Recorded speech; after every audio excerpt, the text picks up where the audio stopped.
Nuclear triad.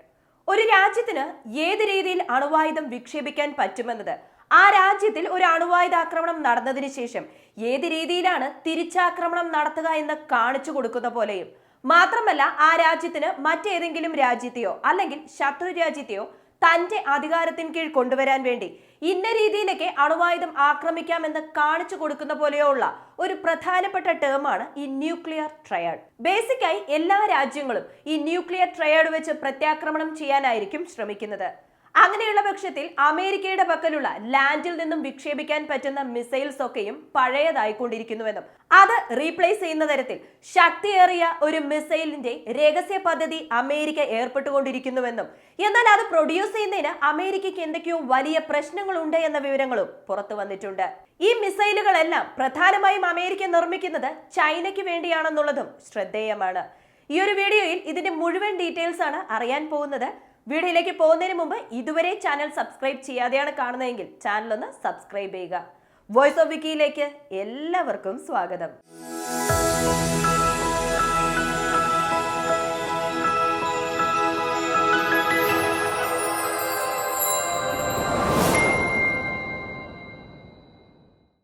അമേരിക്കയെ സംബന്ധിച്ച് നോക്കുകയാണെങ്കിൽ റഷ്യ കഴിഞ്ഞാൽ ഏറ്റവും കൂടുതൽ അണുവായുധങ്ങളുള്ള രാജ്യം അമേരിക്കയാണ്. ലോകത്തിലുള്ളതിൽ വെച്ച് ലോകത്തിലുള്ള എല്ലാ അണുവായുധങ്ങളുടെയും കണക്കെടുക്കുകയാണെങ്കിൽ അതിൽ 30% അമേരിക്കയുടെ പക്കലുണ്ട്. അമേരിക്കയുടെ പക്കൽ എത്ര അണുവായുധങ്ങൾ ഉണ്ട് എന്നതല്ല ഇവിടെ വിഷയം, അവർ എങ്ങനെയാണ് ഇത് ഉപയോഗിക്കുന്നത് എന്നതാണ് ഇവിടെ പ്രധാന പ്രശ്നം. ഈ അണുവായുധങ്ങളെല്ലാം വിക്ഷേപിക്കുന്നതിന് ഇന്റർ കോണ്ടിനെന്റൽ ബാലിസ്റ്റിക് മിസൈൽസ് ആണ് എല്ലാ രാജ്യങ്ങളും പ്രിഫർ ചെയ്യുന്നത്. പക്ഷെ ഓരോ രാജ്യവും വിക്ഷേപിക്കുന്ന രീതി വ്യത്യാസപ്പെടാം.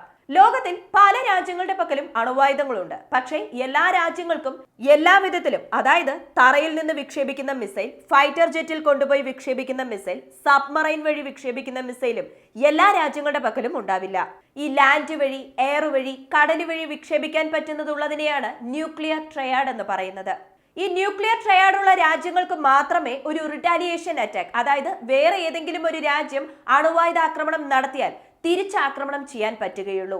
കാരണം രണ്ട് രാജ്യങ്ങൾക്കിടയിൽ യുദ്ധം നടക്കുകയാണെന്നുണ്ടെങ്കിൽ ആ യുദ്ധം അണുവായുധ യുദ്ധമായി മാറിയാൽ ഒരു രാജ്യം മറ്റേ രാജ്യത്തെ ടാർഗറ്റ് ചെയ്യുന്നത് അവരുടെ ലാൻഡിൽ എവിടെയാണോ മിസൈൽ സിലോസ് വെച്ചിരിക്കുന്നത് അവിടെയായിരിക്കും ആദ്യം ടാർഗറ്റ് ചെയ്ത് കംപ്ലീറ്റ് ആയി നശിപ്പിക്കുക.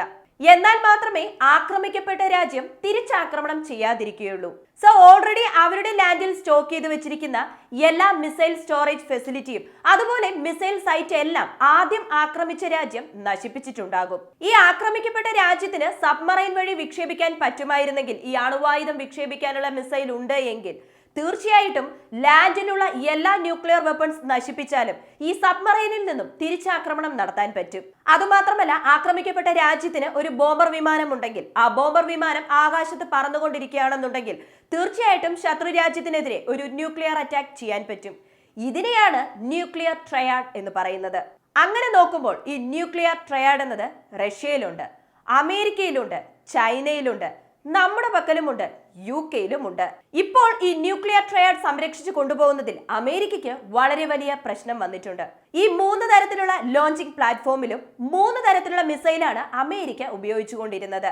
ലാൻഡ് ബേസ്ഡ് സിലോസിൽ, അതായത് ലാൻഡ് മുഖേന വിക്ഷേപിക്കുന്ന മിസൈൽ LGM-30 അല്ലെങ്കിൽ മിനിറ്റ്മാൻ 3 എന്ന് പറയും. അമേരിക്കയുടെ first Inter continental ballistic missile nuclear capable ആയ ICBM ഇതാണ്.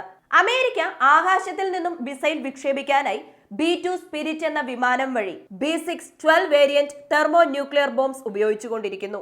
അതുമാത്രമല്ല, സബ്മറൈൻ വഴി ഈ മിസൈൽ ലോഞ്ച് ചെയ്യുന്നതിന് ഒഹിയോ ക്ലാസ് സബ്മറൈൻസ് വഴി മറ്റൊരു സബ്മറൈൻ ന്യൂക്ലിയർ മിസൈൽ വരെ ഇവർ നിർമ്മിച്ചു വെച്ചിരിക്കുകയാണ്.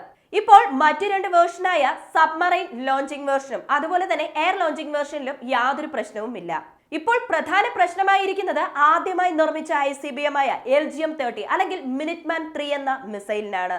ഏകദേശം 400-ൽ പരം മിസൈൽസ് 450 സിലോസുകളിലായി 32,000 ചതുരശ്ര മൈൽ ചുറ്റളവിൽ സ്ഥാപിച്ചിട്ടുണ്ട്. ഇതെല്ലാം 1960-കൾക്ക് ശേഷം സർവീസിൽ വന്നവയാണ്. കൃത്യമായി പറയുകയാണെങ്കിൽ ഏകദേശം 50 വർഷം പഴക്കമുള്ള മിസൈൽസ് ആണ്. അപ്പോഴുള്ള ടെക്നോളജി വേറെ, ഇപ്പോഴുള്ള ടെക്നോളജി വേറെ. അതുകൊണ്ട് തന്നെ ഇവയെല്ലാം പഴയതായിക്കൊണ്ടിരിക്കുന്നുവെന്ന് അമേരിക്കയ്ക്കും അറിയാം. സോ ഈ പഴയ മിസൈലുകളെല്ലാം റീപ്ലേസ് ചെയ്യണം. അതുകൊണ്ട് തന്നെ പുതിയതായി ഇപ്പോഴുള്ള ടെക്നോളജി ഉൾപ്പെടുത്തി ICBM നിർമ്മിക്കണമെന്ന തീരുമാനത്തിലെത്തുന്നു. ഈ പദ്ധതി ഇനിഷ്യേറ്റ് ചെയ്തത് 2010-ലാണ്. 2010-ൽ 600 ICBMs LGM-35A സെന്റിനൽ ICBMs നിർമ്മിക്കണമെന്ന പ്രോജക്റ്റിൽ ഇറങ്ങുന്നു. ഈ പ്രോജക്റ്റിന്റെ ആദ്യഘട്ട ജോലി ആരംഭിച്ചത് 2013-ലാണെങ്കിലും 2017-ലാണ് ഇതിനുള്ള അപ്രൂവൽ ലഭിച്ചത്. അതിനുശേഷം ഇതിന്റെ ജോലികൾ ആരംഭിച്ചു. 2017-ൽ ആദ്യമായി ഇത് ഡെവലപ്പ് ചെയ്യാനുള്ള ജോലികൾ ബോയിങ് എന്ന കമ്പനിക്കും നോർത്രോപ്പ് എന്ന ഗ്രൂപ്പ്സിനും കൊടുത്തു.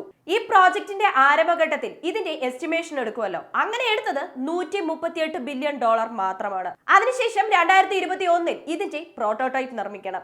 അതിനുശേഷം 2030-ഓടുകൂടി ഈ മിസൈൽ ഇവരുടെ സേനാ വിഭാഗത്തിൽ ഉൾപ്പെടുത്തണമെന്നതായിരുന്നു അമേരിക്കയുടെ കാൽക്കുലേഷൻ. അങ്ങനെ ഇരിക്കുന്ന സമയത്താണ് അമേരിക്കൻ എയർഫോഴ്സ് അമേരിക്കൻ കോൺഗ്രസ് സഭയിൽ ഒരു വിവരം ഷെയർ ചെയ്തത്. മറ്റൊന്നുമല്ല, ഇപ്പോൾ നമ്മൾ എടുത്ത ഈ $138 ബില്യൺ വെച്ച് ഒന്നും ചെയ്യാൻ പറ്റില്ല. ഇതിന്റെ വർക്ക് പൂർത്തിയാക്കണമെന്നുണ്ടെങ്കിൽ $210 ബില്യൺ അധികമാകുമെന്നുള്ള വിവരം ഷെയർ ചെയ്യുന്നു. ഇത് കാരണമായി വെച്ച് ഈ പ്രോജക്റ്റ് ഞങ്ങൾ എസ്റ്റിമേറ്റ് ചെയ്ത തുകയേക്കാൾ അധികമായിട്ടാണ് വരുന്നത്, അതുകൊണ്ട് തന്നെ ഈ പ്രോജക്റ്റിൽ ഞങ്ങൾക്ക് കണ്ടിന്യൂ ചെയ്യാൻ താല്പര്യമില്ല എന്നും പറഞ്ഞ് ബോയിങ് സ്ഥാപനം പുറത്തു വരുന്നു. അതിനുശേഷം ഈ ഒരു കോൺട്രാക്ട് നോർത്രോപ്പ് എന്ന സ്ഥാപനം മാത്രം ഏറ്റെടുത്ത് ഇപ്പോഴും ആക്റ്റീവായി ഈ ഒരു പ്രോജക്റ്റിൽ പ്രവർത്തിച്ചുകൊണ്ടിരിക്കുന്നു. അമേരിക്കയെ സംബന്ധിച്ച് അമേരിക്കയുടെ ഡിഫൻസ് ഫോഴ്സിന്റെ എന്തെങ്കിലും ഒരു പ്രോജക്ട് ഓൺഗോയിങ്ങിലായിരിക്കുമ്പോൾ അതിന്റെ എസ്റ്റിമേഷൻ വർദ്ധിക്കോ? ഇപ്പോൾ 15% ആയാലും 30% ആയാലും 50% ഇതിന്റെ എസ്റ്റിമേഷൻ വർദ്ധിക്കുകയാണെങ്കിൽ അവരുടെ കോൺഗ്രസ് സഭയിൽ അപ്രൂവൽ വാങ്ങിക്കണം. അങ്ങനെ വാങ്ങിക്കുന്ന സമയത്ത് ഈ പ്രോജക്റ്റ് തുടരണോ അല്ലെങ്കിൽ ഡ്രോപ്പ് ചെയ്യണോ എന്നുള്ള തീരുമാനം എടുക്കണം. ഇതാണ് US-ന്റെ നിയമം. ഈ പ്രോജക്റ്റിന്റെ എസ്റ്റിമേഷൻ ഇരട്ടിയാകുമ്പോൾ അല്ലെങ്കിൽ വർദ്ധിക്കുമ്പോൾ അത് കോൺഗ്രസ് സഭയിൽ ഒരു പ്രൊപ്പോസലായി വയ്ക്കണം. അതിനുശേഷം അമേരിക്കയുടെ എയർഫോഴ്സും അതുപോലെ ഡിഫൻസ് ഫോഴ്സും അതിന് മതിയായ കാരണങ്ങൾ കൊടുക്കണം. എന്തുകൊണ്ടാണ് അതിന്റെ എസ്റ്റിമേഷൻ വർദ്ധിക്കുന്നത്, എന്താണ് അതിന്റെ റീസൺ എന്ന കൃത്യമായി കൊടുത്താൽ മാത്രമേ അമേരിക്കൻ കോൺഗ്രസ് സഭ അത് അംഗീകരിക്കുകയുള്ളൂ. അതിനുശേഷം മാത്രമായിരിക്കും ഈ ഒരു പ്രോജക്റ്റിന് ആവശ്യമായ ഫണ്ടിംഗ് വീണ്ടും അവർ കൊടുക്കുന്നത്. അമേരിക്കയുടെ എയർഫോഴ്സ് കൂടാതെ നോർത്രോപ്പ് സ്ഥാപനം ഇപ്പോൾ എന്താണ് പറഞ്ഞിരിക്കുന്നത് വെച്ചാൽ, ഇതുവരെ ഇല്ലാത്തതുപോലെ അമേരിക്കയിൽ ഇൻഫ്ലേഷൻ റേറ്റ് അധികമായിട്ടുണ്ട്. പ്രത്യേകിച്ച് കോവിഡിന് ശേഷവും റഷ്യ-ഉക്രൈൻ യുദ്ധം ആരംഭിച്ചതിന് ശേഷവും അമേരിക്കയിൽ മറ്റ് രാജ്യങ്ങളെ അപേക്ഷിച്ച് ലിവിംഗ് കോസ്റ്റ് അധികമാണ്. മാത്രമല്ല അവിടെയുള്ള നിരവധി സ്ഥാപനങ്ങൾ നിരവധി എംപ്ലോയീസിനെ പിരിച്ചുവിട്ടുകൊണ്ടിരിക്കുകയാണ്. കാരണം ഇത്രയും എംപ്ലോയീസ് വെച്ച് മുന്നോട്ട് പോകാൻ സാധിക്കുകയില്ല. ഇൻഫ്ലേഷൻ റേറ്റ് അധികമായി ഇരിക്കുന്നത് കൊണ്ട് തന്നെ ലേബർ പണവും അധികമായി കൊടുക്കേണ്ടി വരും. മറ്റൊരു ഭാഗത്താണെങ്കിൽ റഷ്യ-ഉക്രൈൻ യുദ്ധം കാരണമായി വെച്ച് റഷ്യക്കെതിരെ നിരവധി സാമ്പത്തിക ഉപരോധം ഏർപ്പെടുത്തിയിട്ടുണ്ട്. അതുകൊണ്ട് തന്നെ അമേരിക്ക ഇമ്പോർട്ട് ചെയ്യുന്ന നിരവധി സാധനങ്ങൾ റഷ്യയിൽ നിന്നും ഇപ്പോൾ വരുന്നില്ല. സോ അങ്ങനെ ഇതിനാവശ്യമായ മെറ്റീരിയൽസ് ഒന്നും വരാതിരിക്കുന്ന സമയത്ത് മിസൈലിന്റെ എസ്റ്റിമേഷൻ അധികമാകാനാണ് സാധ്യത. കാരണം മെറ്റീരിയൽസിന്റെ വിലയൊക്കെ വർദ്ധിക്കുമല്ലോ. അതുകൊണ്ട് തന്നെ 2030-ൽ ഈ പ്രോജക്ട് മിസൈലിന്റെ പ്രോജക്ട് പൂർത്തിയാക്കണമെന്നുണ്ടെങ്കിൽ $210 ബില്യൺ, ഇത് 2023 വരെയുള്ള കണക്കാണ്. ഇനിയും അധികമാകാനാണ് സാധ്യത. അമേരിക്ക ഇത് എങ്ങനെയായിരിക്കും പുറത്ത് പ്രചരിപ്പിക്കുന്നത്? അമേരിക്കയിൽ യാതൊരു പ്രശ്നവുമില്ല. സമാധാനം നിലനിൽക്കുന്ന ഒരേ ഒരു രാജ്യം അമേരിക്കയാണ്. കൂടാതെ അമേരിക്ക സ്റ്റേബിൾ ആയിട്ടാണ് ഉള്ളത് എന്ന നിരവധി പ്രൊപ്പഗണ്ട ന്യൂസ് എത്രത്തോളം പ്രചരിപ്പിക്കാൻ പറ്റുമോ അത്രത്തോളം പ്രചരിപ്പിക്കും. ഇത്രയും പണം മുടക്കി ഈ മിസൈൽ നിർമ്മിക്കേണ്ട ആവശ്യമുണ്ടോ എന്ന് ചോദിച്ചാൽ, ഇപ്പോൾ അവരുടെ പക്കലുള്ളത് മിനിറ്റ്മാൻ 3 എന്ന ലാൻഡ് ബേസ്ഡ് മിസൈൽ മാത്രമാണ്. പക്ഷേ ഇതിന് ബാക്കപ്പായി മറ്റൊരു മിസൈലും അമേരിക്കയിൽ ഇല്ല. കൂടാതെ ഇത് പഴക്കമായതാണെന്ന് ഓൾറെഡി ഞാൻ പറഞ്ഞു കഴിഞ്ഞല്ലോ. ഞാൻ ആരംഭത്തിൽ പറഞ്ഞതുപോലെ ചൈനയെ മനസ്സിൽ വെച്ചാണ് അമേരിക്ക ഈ മിസൈലുകൾ നിർമ്മിക്കുന്നത്. റഷ്യ എതിർക്കാനാണെങ്കിൽ അവർക്ക് ലാൻഡ് ബേസ്ഡ് സിലോസ് ഒന്നും കോൺസെൻട്രേറ്റ് ചെയ്യേണ്ട ആവശ്യമില്ല.